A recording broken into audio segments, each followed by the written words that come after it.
A quiet house on Maple Street. David Thompson had always felt a profound connection to his mother, Miss Lucille, a woman whose life had once been filled with joy, laughter, and endless warmth. In her younger years, Lucille had been a vibrant, independent woman, known for her generosity, boundless energy, and a laugh that seemed to echo through every gathering. She was the heart of the family, holding them together through thick and thin, celebrating each of life's moments, big and small, with uncontainable pride. But age and illness had gradually worn down that lively spirit, transforming her once clear, sharp memories into fractured recollections that would drift in and out like fleeting whispers. David, now in his mid-30s, had taken on the role of caretaker. The responsibilities of being an only child weighed heavily on him, and he approached every day with deep care, fueled by a desire to honor the sacrifices his mother had made. As much as he wanted to be there for her constantly, balancing a demanding job and his mother's care was no easy feat. It was a situation that had started to exhaust him, both emotionally and physically. In quiet moments, he often found himself questioning if he was doing enough, wondering if there were better ways to support her as her condition progressed. When he decided to hire a nurse, David hoped he was making the right choice. He wanted someone compassionate, experienced, and patient to help with his mother's daily needs. After conducting interviews and consulting with friends, he met Rebecca, a nurse who came highly recommended by an agency specializing in elder care. Rebecca was soft-spoken, seemingly patient, and had a calm demeanor that reassured David. He felt a sense of relief as he hoped she might provide the stability and care that his mother needed. Initially, Rebecca seemed like the perfect fit. She came to the house on time, always dressed neatly in her scrubs, and spoke to Lucille with a gentle tone that put David at ease. Rebecca was attentive and respectful, taking the time to learn about Lucille's habits, preferences, and quirks. She brought fresh flowers to brighten Lucille's room, and even memorized some of Lucille's favorite gospel songs, softly singing them to her during the day. David, feeling reassured, returned to work with a lighter heart, believing he had finally found someone who could provide his mother with the companionship and care she deserved. Yet, within a few weeks, David started noticing subtle changes in his mother's behavior. Lucille, who had once eagerly awaited his visits, now seemed anxious and withdrawn. She frequently glanced over her shoulder, eyes darting nervously whenever David mentioned Rebecca's name. She became unusually forgetful, more so than what was expected from her condition, and even started resisting daily tasks like eating meals and taking her medication. David initially attributed these changes to the natural progression of her dementia, but there was an undeniable tension in the air, something he couldn't quite place. One day, as David was preparing breakfast in the kitchen, he heard Lucille's soft, strained voice calling for him from her room upstairs. The tone of her voice was different, filled with a subtle edge of fear that sent a chill down his spine. Leaving the kitchen, he climbed the stairs, his heart pounding as he reached her door. Lucille sat up in bed, clutching her blankets tightly, her usually kind eyes clouded with worry. "David," she whispered, her voice barely audible. "David, I don't want to be alone with her. Please don't leave me alone." David froze, taken aback by the intensity in her voice. He knelt by her bedside, holding her hand gently, trying to understand what could have caused her to feel this way. "Mama, what's wrong? Rebecca is here to help you. She's a good person. She takes care of you when I'm not around." But Lucille only shook her head, her grip on his hand tightening. "I don't feel safe with her," she murmured, her eyes brimming with tears. She does things, says things." David felt a pang of guilt. He had promised his mother that he would protect her. And now, here she was, fearful and vulnerable. He brushed it off as paranoia at first, thinking it might be a symptom of her worsening dementia. But something about her plea stayed with him, resonating in a way he couldn't ignore. His mother had never expressed fear like this before, not even on her worst days.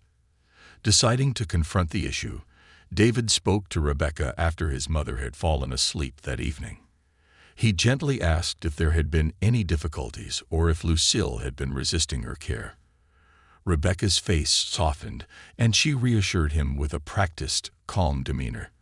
"Lucille has had some moments of confusion," she explained, "which is normal for someone with her condition. Sometimes she forgets who I am, and that can make her uneasy. I've dealt with similar situations before." Her response seemed reasonable, and David felt a surge of relief. Perhaps, he thought, he was simply overreacting. Yet deep down, he couldn't fully shake the doubt that lingered in his mind. He promised himself he would pay closer attention to his mother's behavior and, if necessary, find a way to monitor things more closely. For now, he would watch, waiting to see if anything else seemed off. In the days that followed, David made a point to arrive home earlier than usual, observing the interactions between Rebecca and his mother. Rebecca remained pleasant and cordial in his presence, but Lucille's discomfort was evident. She would tense up when Rebecca entered the room, casting nervous glances in David's direction. She seemed hesitant to speak freely, almost as if she was afraid to say something in front of the nurse. As the days passed, David's initial reassurance began to erode. One evening, after Rebecca had left, he found Lucille sitting in her armchair by the window, her expression lost and haunted. When he gently asked her if anything was wrong, Lucille only stared at him, her eyes filled with tears. "David," she said softly, her voice trembling, "I don't know how to tell you this, but I don't trust her. I don't feel safe." Her words ignited something within him, a growing sense of urgency and protectiveness. David decided he could no longer ignore his mother's pleas. He set up a small camera in her room, discreetly hidden on a bookshelf, hoping that it would help him understand what was going on. If his mother was genuinely frightened, then he needed to find out why. The next day, David left for work, his mind clouded with worry and uncertainty. He went through the motions of his office, glancing at his phone every few minutes, fighting the temptation to rush home and check on his mother. When he finally returned that evening, he felt a wave of relief wash over him as he stepped through the front door, eager to review the footage. After settling his mother in bed, he retired to his own room and pulled out his laptop. With a deep breath, he began to watch the video. At first, everything seemed normal. Rebecca entered the room, greeted Lucille warmly, and started her tasks for the day. But as the minutes passed, David noticed subtle changes in her tone, her demeanor shifting in a way he hadn't anticipated. There were moments where her voice grew colder, sharper, as if she were scolding Lucille for something trivial. Then, to David's horror, he witnessed a chilling scene. Rebecca approached Lucille's bed, leaning in close, her voice barely a whisper, but the venom in her words was unmistakable. The nurse's expression was twisted in a way David had never seen before, her once kind face transformed into something almost sinister.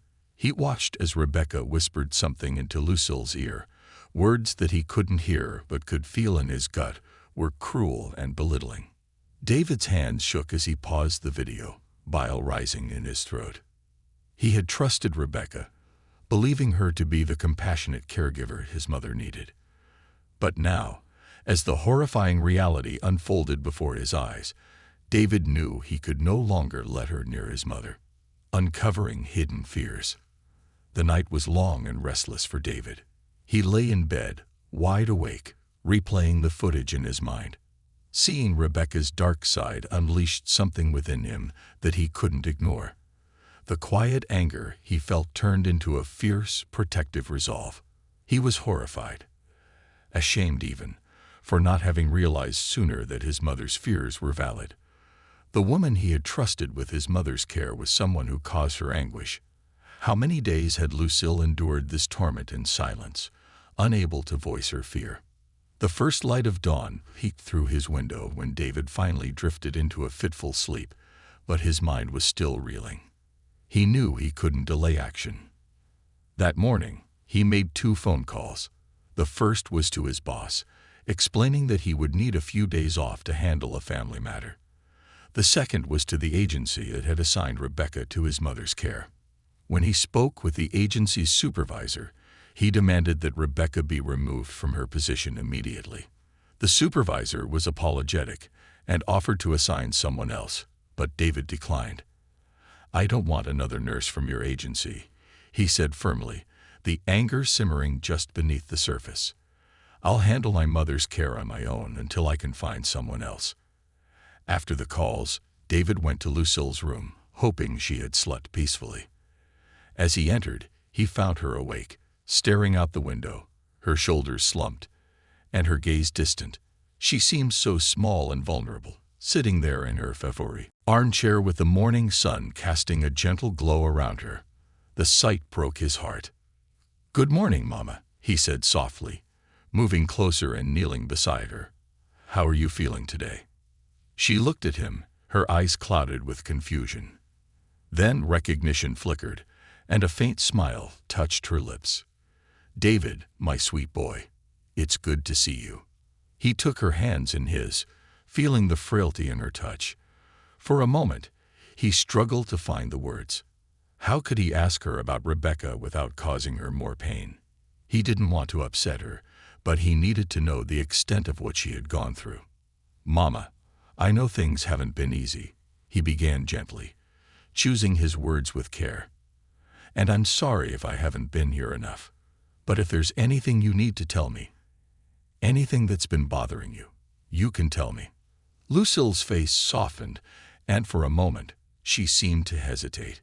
She looked down, her fingers tracing the fabric of the blanket draped over her knees. Finally, she whispered, "I didn't want to be a burden, David. You have so much to take care of. I didn't want to make things harder for you." The raw vulnerability in her voice tore at him. He reached up, gently cupping her face. "Mama, you're not a burden. You never will be. Please, if something is wrong, you have to tell me." A tear slipped down her cheek as she looked at him, her eyes filled with a mixture of shame and relief. That nurse, Rebecca, she wasn't kind, David. She would whisper terrible things, call me names, make me feel so small. Sometimes she'd refuse to help me with the simplest things, and if I complained, she'd say no one would believe me because my mind isn't right anymore.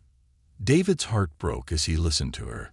He had trusted Rebecca to care for his mother with compassion, and instead, she had preyed on Lucille's vulnerabilities, manipulating her fears and taking advantage of her frailty. His hands clenched into fists as he fought to keep his voice calm. "Mama, I'm so sorry. I never should have let her near you. She won't be coming back, I promise." Lucille's shoulders relaxed, and she sighed in relief. "Thank you, David. I was so afraid you wouldn't believe me." "I believe you, Mama," he whispered, feeling the weight of his guilt settle heavily on his chest. "I'm so sorry for not listening sooner." David spent the day with his mother, showering her with affection, making her favorite meals, and even reading her passages from her favorite book of poetry. He could see the tension ease from her face, the lines of worry softening as she began to feel safe again. For the first time in weeks, Lucille seemed at peace, and David vowed never to let anyone threaten that peace again. As the day turned to evening, David's thoughts drifted to what he would do next. Removing Rebecca from his mother's care was just the beginning. He couldn't stand the thought of Rebecca working with other vulnerable people, inflicting the same cruelty on other families. He needed to take action, not just for Lucille, but for anyone else who might suffer at Rebecca's hands. The next morning, David contacted a local detective, hoping to report the incident. But when he explained his situation, he was met with indifference. "Without concrete evidence, there isn't much we can do," the detective had told him. "It's a he said, she said situation." Frustrated but undeterred, David turned to a lawyer, hoping for legal advice. The lawyer explained that emotional abuse in elder care could be challenging to prove, especially when it involved someone with dementia. There were procedures in place, but they required a high standard of evidence to proceed with any serious action. Determined to make his case, David revisited the video footage. Each second he watched only deepened his resolve. He decided to keep the evidence and write a detailed account of everything he had observed, each instance of Rebecca's mistreatment. He knew it wouldn't be easy, but he was determined to protect others from the same fate.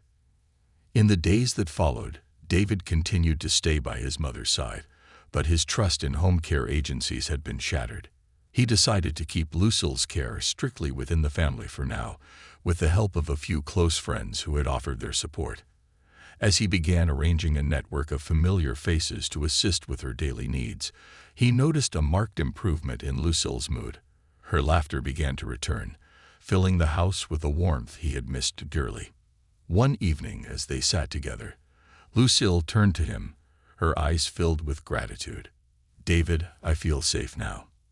I don't know what I'd do without you." He took her hand, feeling a rush of love and responsibility. "Mama, you'll never have to find out. I'll always be here for you." But David's resolve didn't stop there. His experience with Rebecca had opened his eyes to the unseen horrors that could happen within elder care. He felt a newfound sense of purpose, a need to advocate for better protections for elderly people who often went unheard and unseen. He began researching elder care laws, reading about cases similar to his mother's, and reaching out to organizations dedicated to elder abuse awareness. The more he learned, the more he felt a drive to make a change. Within weeks, David had gathered a small but determined group of family members, friends, and even other people who had experienced similar issues with elder care. They met in his living room one evening, sharing their stories, frustrations, and hopes for the future. They discussed ways to bring more attention to the issue, brainstorming plans for community outreach, and petitions for stricter oversight in elder care facilities. Together, they formed a grassroots organization dedicated to elder care reform, aiming to hold agencies accountable and ensure that caregivers were trained not only in medical skills, but in empathy, kindness, and compassion. David, who had once felt helpless and overwhelmed, now felt empowered, standing up for his mother and for all the others who deserved respect and dignity in their final years. As the group grew, David found himself transformed by the journey. What had started as a fight for his mother's safety had blossomed into a mission to protect those who couldn't protect themselves. And every time he looked at Lucille, who now smiled with newfound peace, he knew that he had found his true purpose. His mother's gentle strength and resilience had inspired him, and he vowed to honor her legacy by standing up for what was right. The battle for justice was just beginning, but David was ready. He would no longer remain silent. The power of persistence. As David plunged deeper into his advocacy work, he began to realize just how difficult it would be to make a lasting impact. The elder care industry was tangled in bureaucratic red tape, and the issues of neglect and abuse often fell through the cracks, hidden behind paperwork, complex regulations, and, at times, deliberate negligence. Determined to break through these barriers, David refused to back down, pouring his energy into meetings, phone calls, and endless research. One afternoon, David received a call from a local news reporter, Sarah Lynn, who had come across his growing organization's online presence. She was interested in learning more about his story and the personal experiences that had driven him to launch this campaign. Her interest sparked hope in him. Perhaps bringing this story to the public eye would ignite the change he so desperately wanted to see. They arranged to meet at a small cafe downtown, where David shared his story in detail, recounting the experiences he had witnessed with his mother, the hidden camera footage, and the countless ways Rebecca had chipped away at Lucille's dignity. He spoke about the guilt he felt for not recognizing the signs sooner, the frustration of dealing with an indifferent legal system, and the sheer heartbreak of realizing how many others faced similar situations in silence. Sarah listened intently, jotting down notes as he spoke. When he had finished, she leaned forward, her gaze determined. "David, I think this story has the potential to reach a lot of people. Abuse in elder care is a topic that doesn't get the attention it deserves. If you're willing, I'd like to write a full feature about your experience and your organization. It might make a difference." David nodded, feeling a surge of hope and relief. I'll do whatever it takes to get the word out. My mother suffered in silence, and I won't let anyone else go through that if I can help it."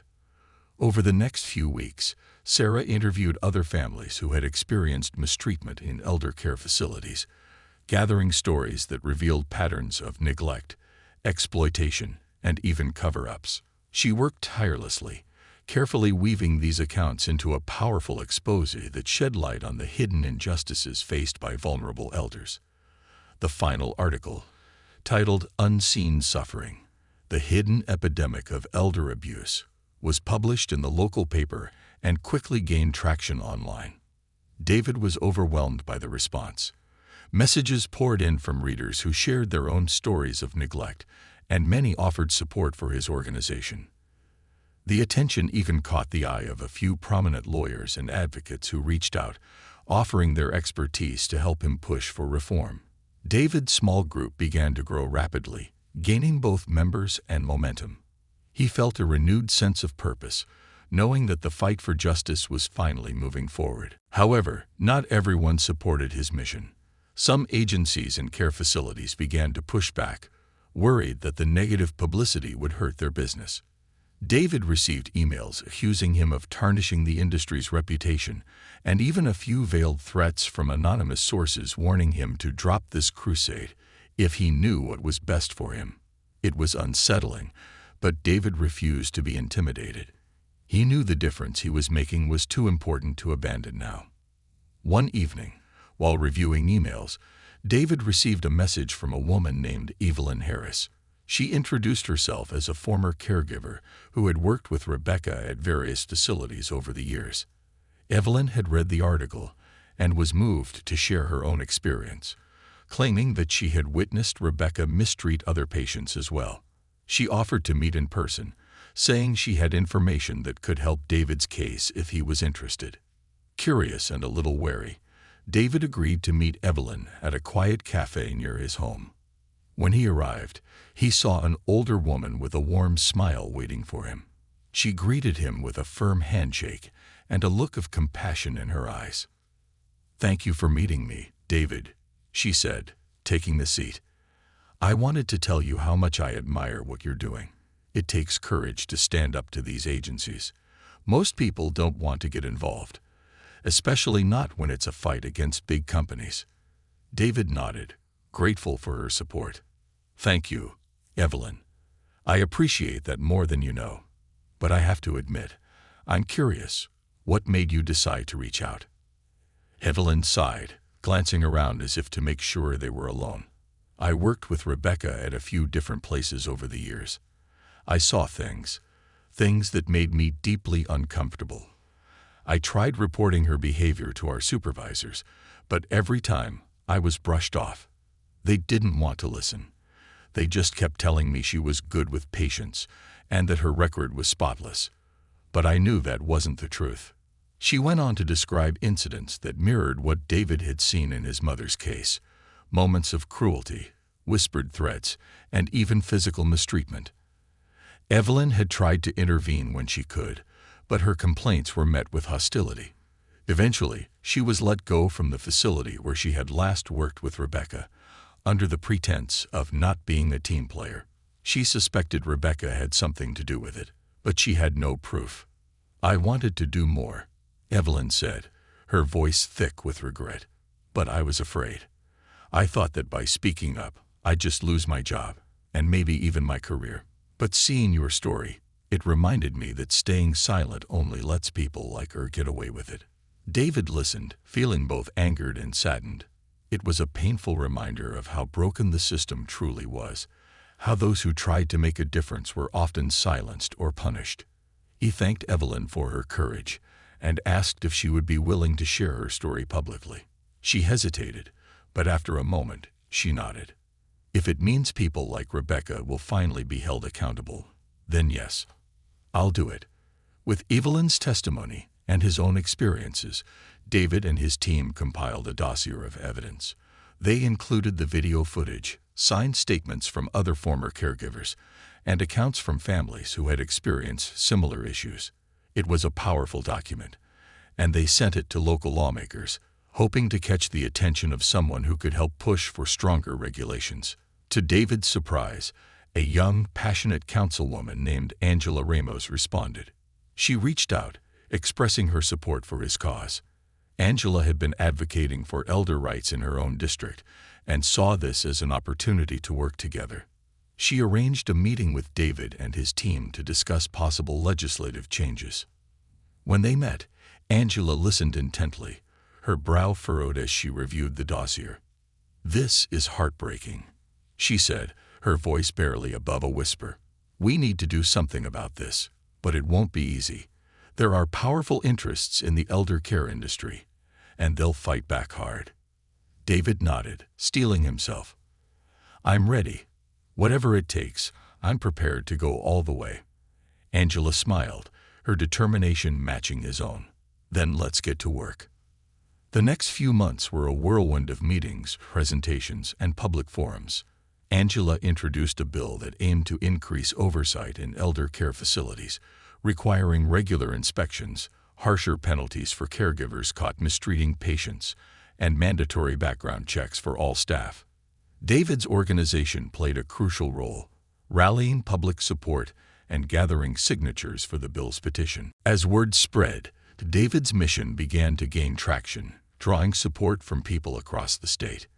They held rallies, community meetings, and even created an online platform where people could share their stories. Local media continued to cover their efforts, keeping the issue in the spotlight.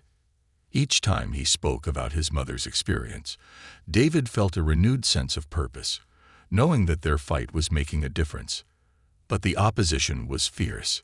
Lobbyists from elder care agencies poured money into campaigns against the bill, arguing that increased regulation would drive up costs and hurt the industry. Some tried to discredit David, claiming he was exaggerating his story for attention. The pressure was intense, and there were days when he felt like he was fighting an uphill battle. Yet each time he felt discouraged, he would think of his mother's gentle smile, the way she had trusted him to protect her. That memory fueled him, pushing him to keep going, to keep fighting for her and for every elder who had suffered in silence. Finally, after months of tireless work, the bill went to a vote. David sat in the gallery with Angela, Evelyn, and other supporters by his side, his heart pounding as the final tally was read. When the vote passed, a surge of relief and joy washed over him, knowing that their voices had been heard. Later that evening, David returned home to his mother. She was seated by the window, her eyes bright with pride as he told her the news.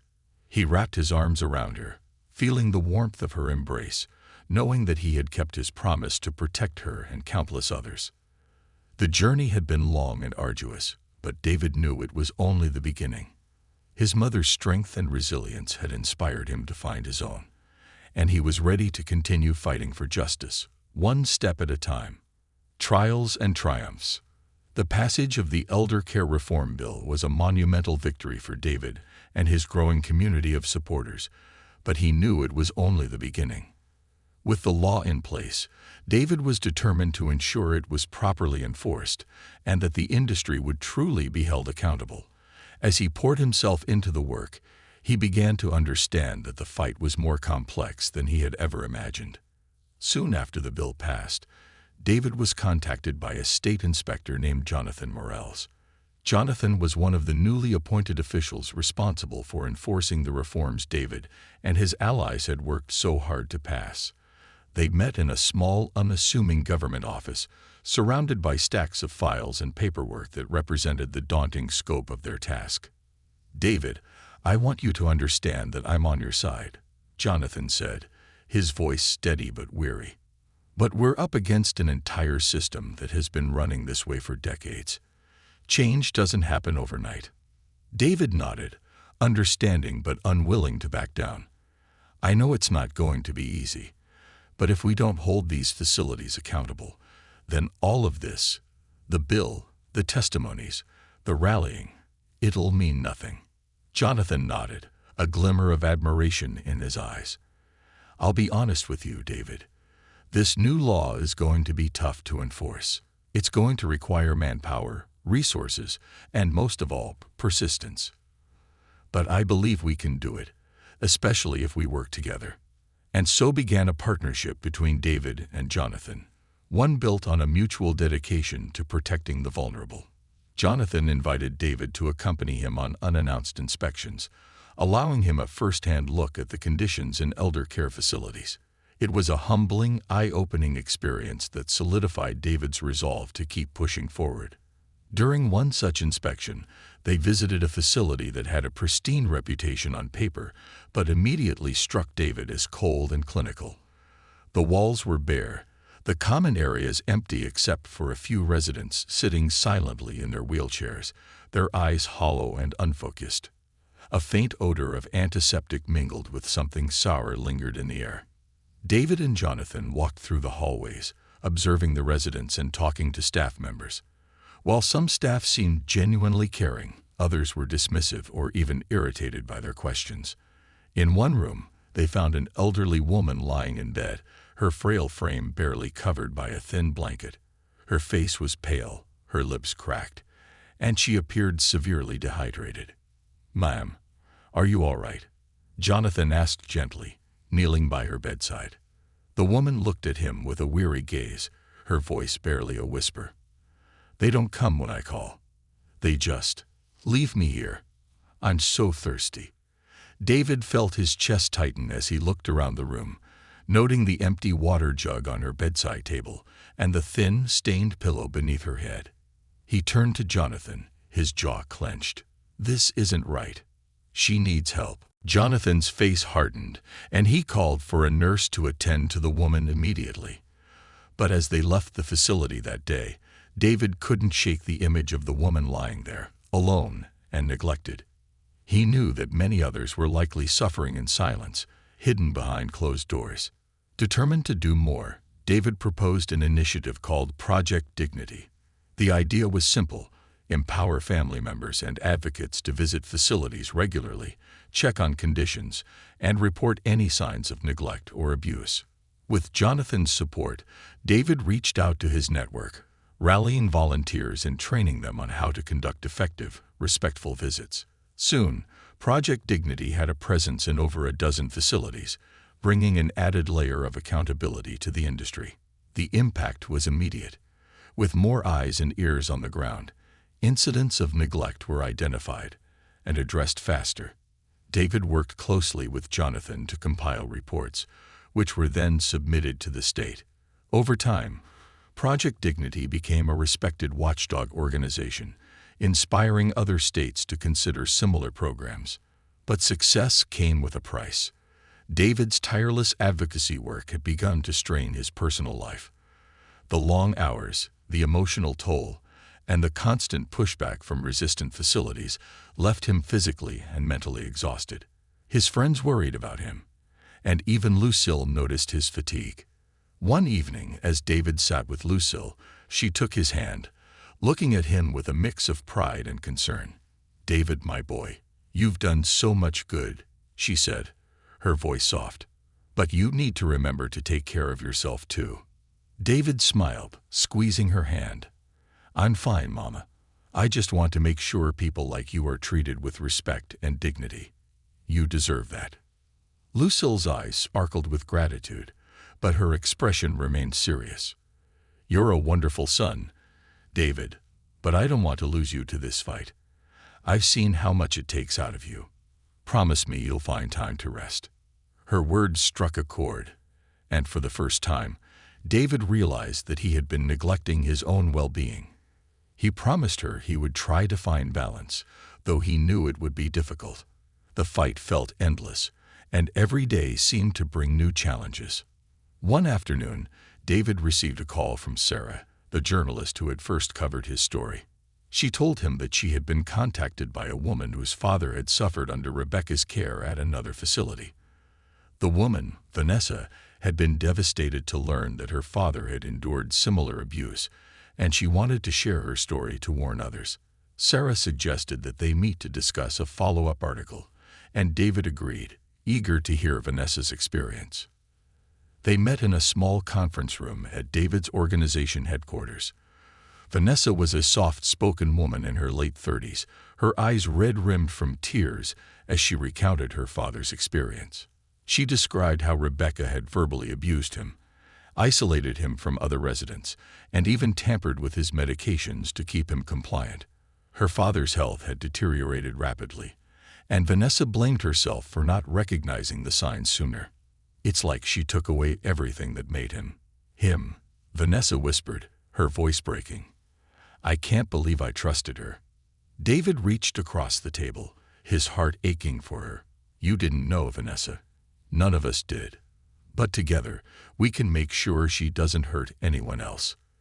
With Vanessa's story as additional evidence, David and his team decided to escalate their efforts. They contacted the licensing board that oversaw caregivers like Rebecca, submitting detailed reports and urging them to investigate her conduct. They knew it was a long shot, but they were prepared to fight for justice, no matter how long it took. As the investigation into Rebecca's actions unfolded, David continued to push for change, organizing town hall meetings where community members could share their experiences and voice their concerns. He began to realize that he wasn't just fighting for his mother anymore. He was fighting for all families, for every person who had ever felt powerless in the face of a flawed system. One evening, after a particularly emotional town hall, David was approached by an elderly man named Mr. Jenkins.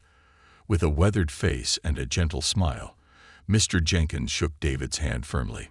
I just wanted to thank you, son, he said, his voice filled with gratitude. You've given us a voice. People like me.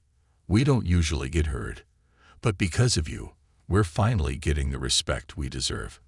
David felt a surge of pride and humility. Thank you, Mr. Jenkins. I'm just doing what I believe is right. As the months passed, Project Dignity continued to grow, and more families came forward to share their stories. Slowly but surely, the industry began to change.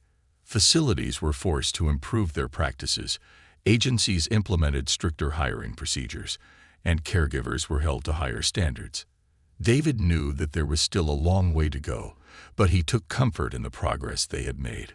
Eventually, the state licensing board announced that they had found sufficient evidence of misconduct against Rebecca. Her license was revoked, and she was banned from working in elder care. For David, it was a bittersweet victory. He knew it wouldn't erase the harm she had caused, but it was a step toward justice. One evening, David returned home after a long day of meetings. Lucille was sitting by the window, watching the sunset. He joined her, feeling a deep sense of peace wash over him as they sat together in silence. She looked at him, a smile lighting up her face. You did it, David, she said softly. You made a difference. He wrapped his arm around her, pulling her close. I couldn't have done it without you, Mama. You're the reason I started all of this. Lucille's eyes sparkled with pride, and for a moment they sat in peaceful silence, watching the last rays of sunlight fade away. David knew that there would always be challenges ahead, but he felt ready to face them, strengthened by his mother's love and the lives he had touched along the way. With Project Dignity thriving and the elder care industry gradually shifting toward greater accountability, David knew he had finally honored his promise to protect his mother and so many others. It was a journey he hadn't planned, but it was one he would continue, knowing that every step brought hope and dignity to those who needed it most. A legacy of compassion. As David's organization, Project Dignity, expanded its reach, he found himself navigating new responsibilities and challenges. What had started as a small, community-driven effort had blossomed into a formal advocacy network with chapters in multiple states, each dedicated to improving elder care standards and providing support for families. Though he was proud of what they had achieved, David knew that sustaining such a movement required more than just passion. It required perseverance, strategy, and a deep, abiding commitment to justice. One evening, David was at his office late, surrounded by files, reports, and lists of upcoming meetings. He had been working on a proposal to secure funding that would allow Project Dignity to train caregivers directly, providing an alternative to profit-driven agencies that often cut corners. It was a bold idea, and he knew it would take months, if not years, to bring to fruition. But as he sat at his desk, exhausted but resolute, he felt a tap on his shoulder. It was his friend and longtime supporter, Tom, who had been with him since the beginning. "David, you've been at this for hours," Tom said, glancing at the stacks of paperwork. "You need a break. You're running yourself ragged." David leaned back, rubbing his eyes. "I know, but there's just so much to do, Tom. Every day, more people reach out, more families asking for help or sharing stories of abuse. I can't just stop. I have to keep pushing forward." Tom sighed, pulling up a chair. "You're doing incredible work, David, but you're only one person. You don't have to do this alone. That's why you built this organization, remember? You have a team now. People who believe in this mission just as much as you do." David thought about Tom's words, realizing the truth in them. His desire to protect others, to ensure that no one would suffer like his mother had become an all-consuming mission. He had always been driven by an intense sense of responsibility, but he was beginning to understand that leading a movement meant trusting others to share the load. The next morning, David called a meeting with his core team. As they gathered around the table, he took a deep breath, feeling a rare nervousness. He wasn't used to asking for help, but he knew it was time. "Thank you all for being here," he began, his gaze sweeping over the familiar faces. "I know I've been pushing everyone hard, and I want to thank each of you for the dedication you've shown. But I've realized something. I can't do this alone. I need all of you to help lead Project Dignity forward." A supportive murmur rippled through the room, and David felt a weight lift from his shoulders as his team members, one by one, expressed their commitment to the mission. They brainstormed new ideas, dividing tasks and responsibilities, each person taking ownership of a different aspect of the organization's work. David felt a newfound sense of energy as he watched them come together, fueled by the same purpose that had driven him from the start. With the team's support, Project Dignity began to expand its programs, focusing not only on advocacy and oversight, but on education and prevention. They developed training sessions for families, teaching them how to recognize the signs of neglect and empowering them to advocate for their loved ones.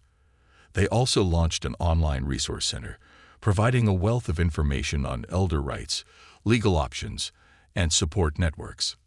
One of their most ambitious projects was a public awareness campaign called Voices of Dignity. This campaign featured stories from residents, families, and caregivers who shared their experiences with elder care, both the positive and the negative. The goal was to humanize the issue, to make people understand that behind every statistic was a real person with a story. The campaign quickly gained traction, attracting the attention of media outlets and even a few celebrities who lent their voices to the cause. One day, David received a call from the producers of a well-known talk show, inviting him to share his story and discuss Project Dignity's work. Hesitant but encouraged by his team, David accepted the invitation. On the day of the interview, David sat in the studio, the bright lights and cameras making him feel exposed.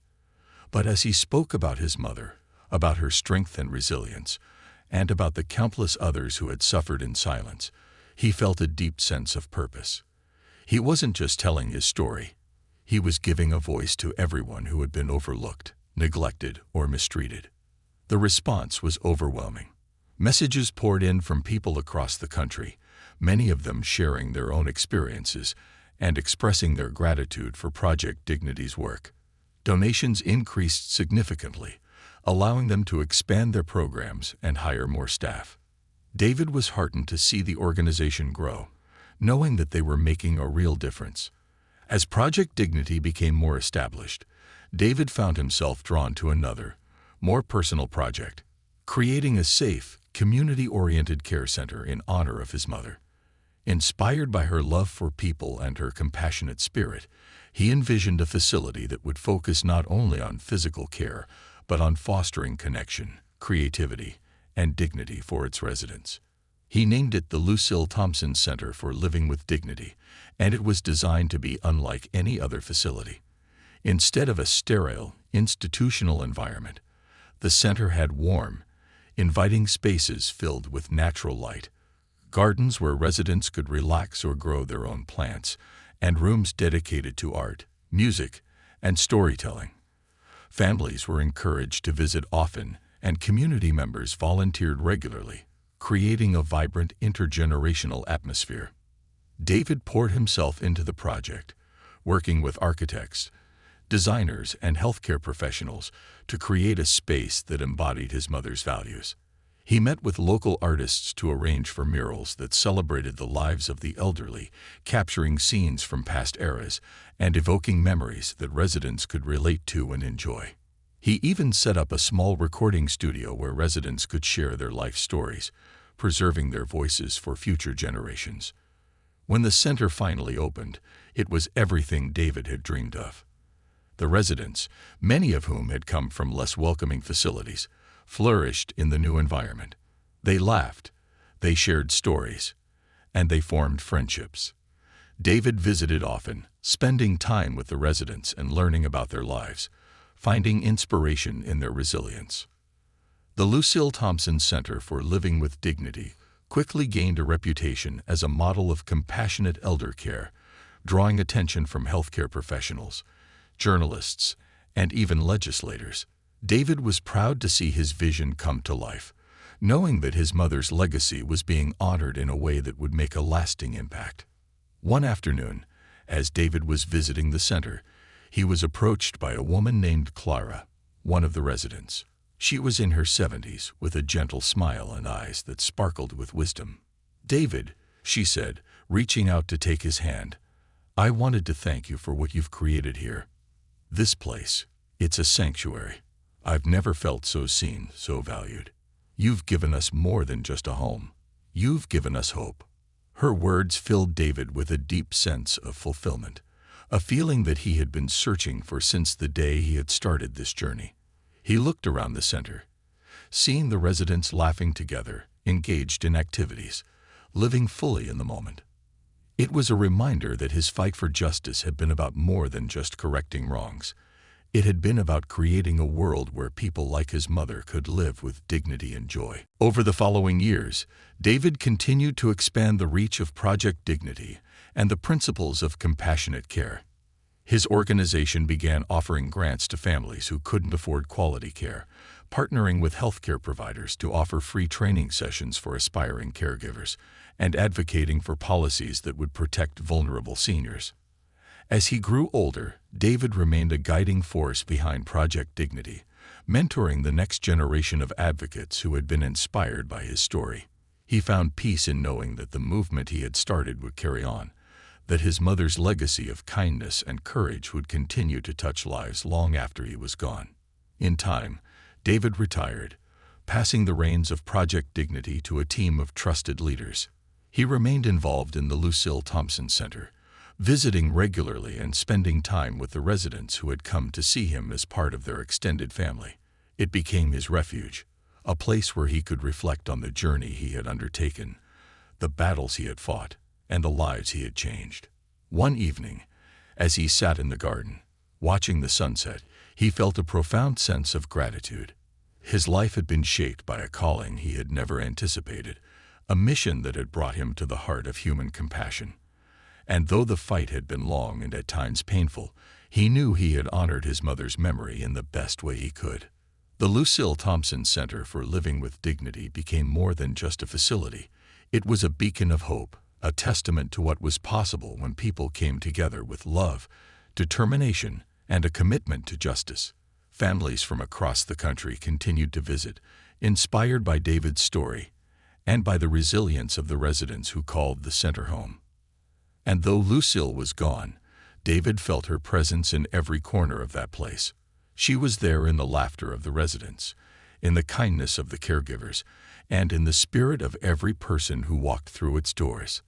The legacy of compassion she had inspired lived on, woven into the fabric of a movement that would change lives for generations to come. Passing the torch. Years passed, and Project Dignity continued to thrive, evolving into a national organization with chapters in every state and partnerships with healthcare providers, educational institutions, and senior advocacy groups. David watched with pride as his vision expanded, bringing awareness and reform to elder care on a scale he could have only dreamed of. The mission he had started to honor his mother had become a force for change, shaping policies and transforming lives across the country. David, now in his late 70s, had long since retired from his day-to-day role at Project Dignity. He spent most of his days at the Lucille Thompson Center for Living with Dignity, where he had become something of a legend. Residents and staff alike would often approach him, eager to hear the stories of how it all began. To them, he was not just a founder but a symbol of resilience, a living testament to the power of one person's love for his family. One crisp autumn morning, David received a visit from a young woman named Maya, a new volunteer who had recently joined Project Dignity's team. She was bright, driven, and full of the kind of idealism David remembered from his own youth. Maya had joined after her own grandmother had suffered neglect at a nursing facility, and she was eager to make a difference. "Mr. Thompson," she began, a notebook in hand as she sat across from him in the center's sunny garden. "I wanted to ask you, how did you know where to start? I mean, you went up against these huge agencies and the entire system. How did you find the courage?" David smiled, remembering his younger self, uncertain but determined. "I didn't know where to start," he admitted with a chuckle. "All I knew was that my mother was suffering, and I couldn't stand by and let it happen. The courage? That came from her. My mother was my anchor through everything. When things got hard, I reminded myself that I was doing this for her and for everyone else who needed someone to stand up for them." Maya listened intently, scribbling notes, and David felt a familiar sense of satisfaction. She reminded him of himself, someone driven by love, determined to fight for what was right. And he could tell she was one of those rare people who wouldn't give up, no matter how challenging the road ahead. As their conversation continued, Maya shared her vision of expanding Project Dignity's focus beyond elder care facilities to address issues of loneliness and isolation in the elderly. "There are so many older adults living alone," she explained, her eyes bright with enthusiasm. "They may not be in care facilities, but they're still vulnerable. They deserve dignity and connection too." David's eyes sparkled with pride. "Maya, you're absolutely right. Loneliness is a silent epidemic, and it can be just as damaging as neglect. You have a good heart, and I think your ideas could really make a difference. You're the future of this mission, you know." Maya blushed, looking both honored and overwhelmed. "Thank you, Mr. Thompson. That means a lot. I just hope I can do half of what you've done." He reached over, placing a gentle hand on her shoulder. "You'll do more than I ever could, Maya. Every generation takes what was built before them and makes it better. I have no doubt that you'll take Project Dignity to places I never imagined."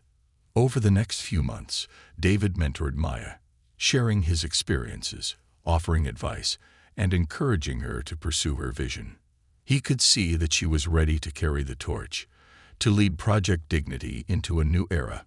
Under her leadership, the organization launched a new initiative called Hearts United, a program that matched volunteers with elderly people living alone, providing companionship, assistance, and a sense of community.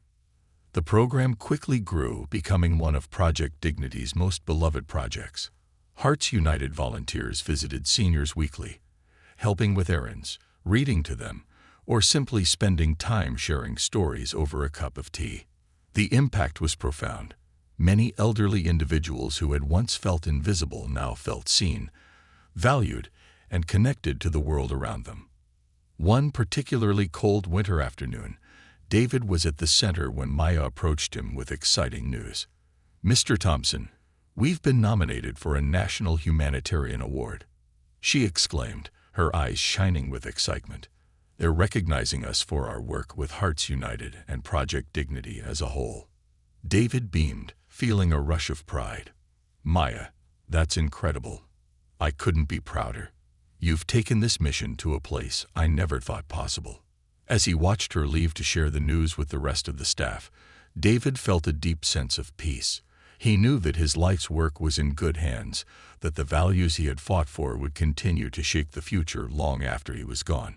A few weeks later, Maya invited David to accompany her to the award ceremony in Washington, D.C. At first, he hesitated, unsure if he wanted to return to the spotlight. But Maya insisted, saying, "Mr. Thompson, this is your legacy. None of this would exist without you. It would mean the world to us if you were there."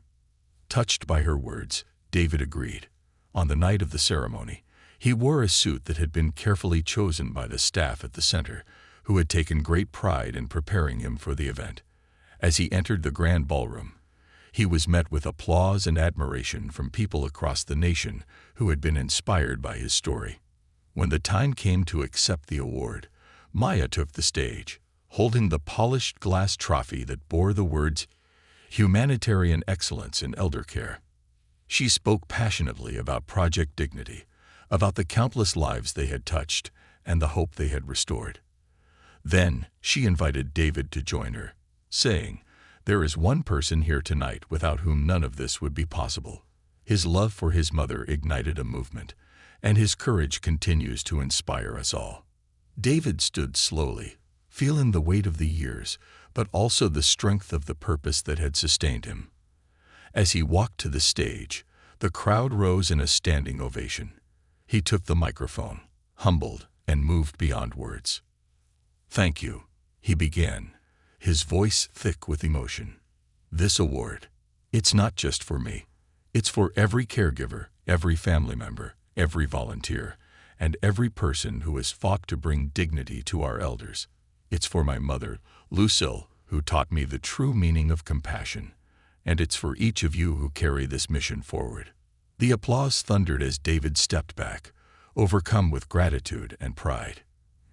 In that moment, he knew he had fulfilled his promise to his mother and created a legacy that would endure beyond his lifetime. After the ceremony, David returned to the Lucille Thompson Center, where he continued to spend his days with the residents who had become his family. Though his body grew frailer with age, his spirit remained as strong as ever. He found joy in the simple moments, sitting in the garden, sharing stories, and listening to the laughter of the residents who found comfort in the sanctuary he had built. One quiet evening, David sat in his favorite chair by the window, watching the sun dip below the horizon. He reflected on the journey that had brought him here. From the heartbreaking discovery of his mother's suffering to the creation of a movement that had changed the lives of countless people, he thought of Lucille, her laughter, her warmth, and the love that had guided him through every challenge. He closed his eyes, feeling a profound sense of peace. He had given everything he had fought for what was right, and had left a legacy that would continue to uplift and protect those who needed it most. In that stillness, he felt as if Lucille was beside him, her presence comforting, her spirit intertwined with his own. In the days that followed, word of David's passing spread, and tributes poured in from all corners of the country. His life was celebrated as one of profound compassion and courage, a life that had been dedicated to ensuring that the most vulnerable among us were treated with the dignity they deserved. At his memorial, Maya spoke on behalf of Project Dignity, her voice steady as she promised to carry his work forward. "We may have lost a hero," she said, "but his legacy will live on in every act of kindness, every voice raised in defense of the vulnerable, and every life touched by Project Dignity." In his honor, the Lucille Thompson Center for Living with Dignity was expanded, adding new wings and programs that focused on intergenerational connections, mental health support, and community outreach. It became a model for compassionate elder care, a beacon of hope that would continue to inspire future generations. As the years passed, David's story became part of the fabric of Project Dignity's mission. Young advocates and volunteers heard about the man who had started it all, the son who had honored his mother's memory by building a movement that would change the world. His legacy became a guiding light, reminding them that compassion, resilience, and love could ignite change that reached far beyond one lifetime.